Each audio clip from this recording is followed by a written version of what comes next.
Thank you. Good morning, everyone. Today we're here to provide a press conference for you for hurricane preparation in advance of Hurricane Florence. And unfortunately, we've been getting a little practice at this recently, and so you never want these events to occur to have to practice, but we have met, and our emergency services team and personnel and operations have been put in place, and so we are prepared as a city, and we want our residents to know that we are prepared, and we want to get our citizens prepared. And so we're asking citizens to get ready. We're asking them that through the information that will be shared today, that they follow the advice of our public service and our public safety and our emergency services personnel. Heed the warnings. Follow the advice. We are prepared, and we want our residents to get prepared. So next, I will bring to you our city manager, Bonnie Severchek. Thank you, Mayor. You're going to hear a lot of redundant messages this morning, but first and foremost, good morning. Given the forecast, I am declaring a local state of emergency. This will give us the ability to access resources outside of the city if needed, and funding opportunities should we have to go down that road. This morning we have brief reports regarding our preparation for Hurricane Florence. Latest projections are that the hurricane will make landfall on Friday, so it's moved about a day out from yesterday's projections. And again, we ask that you prepare you and your family for the worst and hope and pray that Florence takes a big right turn back into the ocean. We will begin our reports with Fire Chief Greg Wormser, followed by Interim Police Chief Ryan Zudema, and then I will come back at the end. Chief? Thank you, ma'am. So we want to remind folks to really start preparing now. You have several days to get prepared and make sure that you have things in order in your home. We want to remind folks that when you call 911 during the height of the storm, we will make every effort to get to you as quickly as possible. And we will triage all of those calls to 911 in the order of priority. We have upstaffed our department and we'll be working extra shifts and have added staff beginning on Friday, so we are prepared to answer those calls. We really prefer you all to stay at home. That's the safest place for you to be and not be out on the roads, potentially putting yourself in harm's way or some of our first responders. Additionally, we want our folks to know that if you do have a flooded basement, that's something unfortunately that the fire department cannot help you with. However, we would ask that as water approaches outlets and other electrical things in your home, that you would take a moment to turn the power off at your electrical panel. That's the safest thing for you to do, and then we would certainly want you to report that at a later date, but that's not something that needs immediate attention through the 911 service. Finally, make sure that you check on your neighbors and be patient. That's probably the two most important things to remember. City staff care about each of you, and we want to make sure that we provide you the safest possible, most effective service that we can during the height of the storm. And with that, I'll turn it over to Acting Police Chief Ryan Zudema.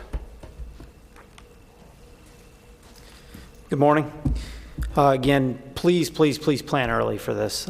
We have several days, as the fire chief said, and now is the time to start doing that, making preparations, making sure loved ones are taken care of. Thursday and Friday is not the time to be doing that. People are already looking to gather up any resources they can from local stores, which is water, food, generators, things like that. So if you are in need of any of those things, Friday's not the time to go looking for them. This has the potential to be, as you are well aware, a very significant weather event. We need to treat it as such. With that being said, please stay indoors somewhere that is safe unless it is a true emergency and you need to be out. When you get out in the public and you're on the roadways and dealing with things that you think are neat to do, maybe to go video something or see how high the water may be somewhere, what you're doing is jeopardizing your safety, the safety of first responders out there, and quite bluntly, you are hindering our ability of police, fire, public works to get things taken care of to bring the city back to as normal as we can get it. So unless you absolutely need to be out there and it's an absolute emergency, we ask people to stay somewhere where they are safe, stay off the roadways, and so we can do our jobs and be out there and take care of the citizens. There are going to be barricades out in the roadway, and we say this every time we have a weather event, and for some reason, we still don't always get people that quite understand it. So I'll say it very clearly. If the barricades are in a roadway, they are there for a reason. That means do not go around them, do not get out of your car, and do not move them. We have people do that, and unfortunately, they put themselves at risk and people that come behind them at risk. It is a offense under the code for you to move a barricade out of the roadway, so please don't do that. They're there for your safety. There's going to be potential for power to be out. If that is the case, if you get to an intersection that is a signalized intersection and there's no power there, treat that like a four-way stop. That is what you need to do, just like there were 4 stop signs there at any other roadway. Obviously, should go without saying, but do not drive through standing water on the road. You don't know what's under there.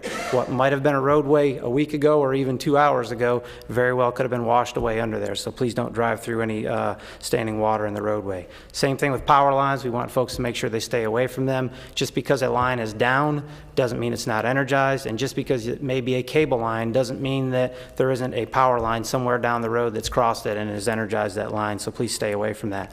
We'd encourage you as you get to intersections or anywhere that you see officers, please slow down. They are out there to direct traffic and to keep you safe. We had an officer actually struck by a car our last weather event who's still recovering from his injuries, so we'd ask you please heed those officers' directions, slow down, and follow whatever they tell you to do as far as moving around the city in terms of vehicular. Last, there may be evacuations that are ordered depending on how this storm comes into the city. We strongly encourage people to comply with that evacuation, understanding that if you choose not to comply with an evacuation order, we may or may not be able to provide you emergency services, okay? Obviously, we'll do everything we can to keep you safe, but if we ask you to evacuate, that's for a good reason. And if you choose not to heed that evacuation warning, we may not be able to provide you services in a timely manner. We'll obviously monitor if you evacuate your house. We'll certainly do everything we can as staffing permits to monitor that, to ensure people aren't there doing things they shouldn't be doing. We have extra staff on patrol to handle this over the weekend, just like the fire department and many other city departments do.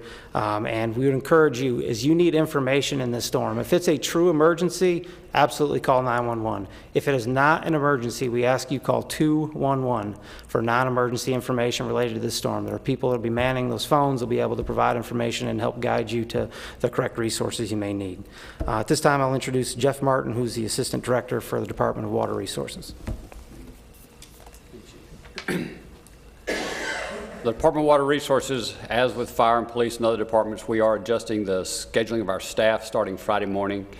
This afternoon, they'll be told what that is to keep our folks here to deal with this calls that comes from citizens. The question that we're looking at that everybody seems to be asking is the situation in regards to College Lake Dam. The temporary repairs at College Lake Dam have been, other than a few minor items, basically completed. And over a week ago, we were able to reopen Lakeside Drive. We will be closing Lakeside Drive tomorrow just for the day to remove some debris from the intake pipe for the lake. And this is just some work to do in preparation for the rainfall totals that are predicted at this point in time. We expect that to be done tomorrow by the end of the day, and then Lakeside Drive will reopen. As we get into this weather event, we will be monitoring it. We will have staff out there almost all the time watching conditions, and we'll be looking at the amount of rain, the volume of rain that's coming, and the time that it's coming in, and watching that situation, communicating with fire and police and emergency services. And if we get to the point that we have to evacuate below the dam again, we'll work with emergency services to notify those residents and go through that process. We're just, like everybody else, watching the weather. The weather can impact what happens. If storm changes direction, it may not be as bad, so we'll just hope for the best and go from there. And I'll introduce Gaynell Hart, Director of the Department of Public Works. In preparation for the hurricane, Public Works has been making additional barricades to block streets and to block any downed trees that come down during the storm. We're going to pre-position some barricades in places that we know routinely flood in just about every rain event. We know they'll probably flood now, so we plan to pre-position some barricades to block those streets. We have been preparing our equipment, in particular chainsaws and all the safety equipment related to that, as well as all of our other critical equipment. We have topped off the generators and ensured that they are running for all of our critical facilities, such as public safety, public works, our fueling center, places like that. We're prepared to deal with downed trees. We expect to have some downed trees. However, we will be coordinating those efforts with APCO, Appalachian Power. We will not attempt to remove a tree that has down power lines for our safety, so we'll be coordinating that effort with Appalachian Power.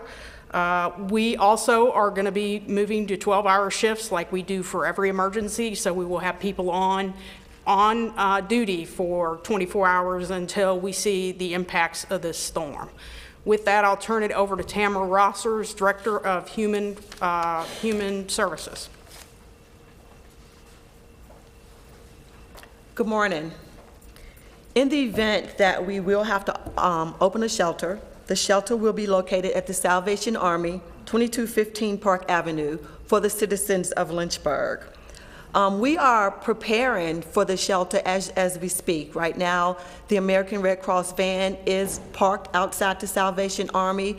We are working with our shelter teams, getting prepared in the event that we have to open the shelter. Once that decision has been made, an announcement will be made to the public, giving them all the information and the details regarding the shelter.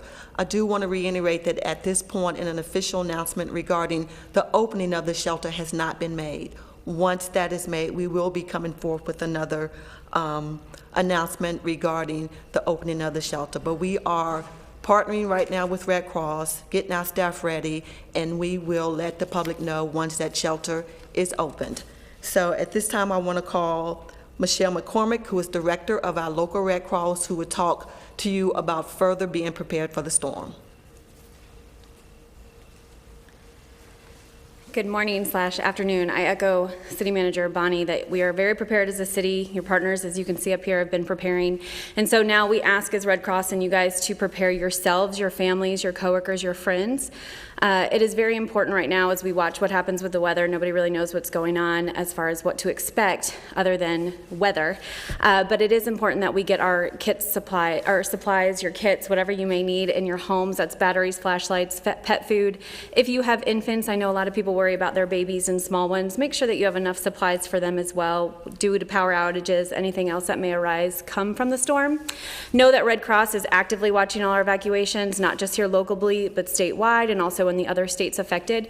If you have family and friends in those areas, know that you can call 1-800-RED-CROSS or redcross.org to get some information about shelters in those affected areas also, and that we are a local resource along with those that you see behind me and your other resources in the area. So again, we really recommend that you get kits prepared, your emergency kits at home, do what you can with the water, your non-perishable food, make sure that your family is safe. I believe it was Greg Wormser, who said we want to make sure that you guys are safe and prepared. And if you need any information, our website, redcross.org, does have some of those comfort emergency kits and what you may need to really sustain for the few days after the storm. So I thank you for your time and bring Bonnie back. Thanks, Michelle. I can't emphasize enough the potential severity of this event. Yesterday, on a local officials briefing with the governor and senior state officials, the words catastrophic and deadly were used. Those words bring chills up my spine. So please know, as you have heard from our team, we are here to warn you, to do our very best to get information out to you. Please please exercise common sense and good judgment. That really is the bottom line here, along with preparation, pre-preparation. Lynchburg Alerts, the city's website and city social media channels will be great sources of information for you. If you have not subscribed to Lynchburg Alerts yet, please take the time now while we still have, or while we have time and resources. Take the time now to subscribe to Lynchburg Alerts by going to lynchburgva.gov. We are now happy to entertain any questions that the media may have. What about the state of the bridges on Old Forest and the bridge at Holland's Mill? Are there any structural issues with those right now as a result of the August 2nd event that we need to be aware of? We've had bridge inspectors take a look at those bridges. We've done some clearing of debris from both of those bridges. I believe it was early this week, late last week, we had started on the one on Old Forest. And we have also removed debris at the Hollins Mill Bridge, so they are, as of right now, completely safe. Thank you. Thanks, Carrie. Got one for you. My name's PJ Reed, Fairview Heights Community Watch. I've lived in Fairview Heights since 2005, and I ran down some streets which are possibly in the areas where they're going to be over flooding. And I want to know if Gaynell Harder was in the streets. Yes. 2500 block Mayflower, 2500 block Fairview, 2300 block Woodrow, 1800 block Campbell, 2200 block Carroll, 1300 block Florida. All these are areas where streams or river flows up in it. Is the city prepared to block those off when possible? Because when we get that much rain, it's going to go over top of it. I've seen it go over top of Florida Avenues, and that trestle down at the bottom down there. As far as those specific streets, I can't specifically answer to those streets, but what I will tell you is we are using a list of streets that was created during the last storm, August 2nd and August 3rd, where we had flooding in that storm. We're using that to decide on pre-positioning barricades.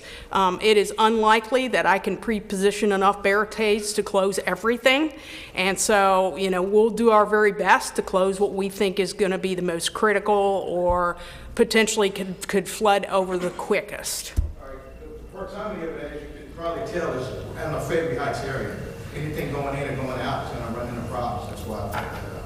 And I will definitely take a look at that and take a look at that list and see. So let's get together after this so I can get your list and we will add it to our list and we'll see what we can do. Chris? Gaynell again. When you plan on setting up those barricades and then potentially closing some of those streets that you said are a little bit more susceptible to flooding? I imagine that we'll probably start pre-positioning barricades possibly Thursday. Quite frankly, I don't want to close a road that doesn't need to be closed, so I don't want to necessarily set up barricades Friday if it's just beginning to rain and there's no need. So I think it's something that we're just going to have to monitor over the next 24, 48 hours, and as needed, we're pre-positioning them so that also public safety can help us block those roads. So they'll be there. Whoever gets there first, if it's needed to be blocked, that barricade will be there and they will assist us with that. As one of the freelance reporters for WLNI Radio, we're contemplating going live Friday and Saturday. Is there a contact number for a live human being with the station? We are opening the Joint Information Center. We don't have the number for that quite yet, but Joanne Martin, our Director of Communications and Marketing, will be the key contact. Okay, with that, I'm going to ask Mayor Tweedy to come forward and make some closing remarks. Thank you, everyone, and thank you to all of our staff and our partners. The best laid plans can be put forward, and so each event teaches something new. So we need everyone to be vigilant, to heed all of the information, and please share the information amongst your communication network. So from social media, from the websites that they've talked about. During these events, the heart of our community, the spirit of collaboration works best. And so please look out for your neighbors. Please check on those people who may be vulnerable, either in areas or because of age, our seniors, and please seek the advice and listen to and heed the warnings. Those issues of barricades, and don't go around. Your public safety, our citizen safety is paramount. So please take all of the advice. Please look out for future alerts and ongoing information. The emergency services team is in place and we are prepared. So we're asking our citizens to get prepared between now and Friday. Thank you. What was the contact number anyone should call if they need a contact with the city that's non-emergency? Is that 211 number? So that's what they should use if it's a non-emergency. Yes, that's correct. Thank you.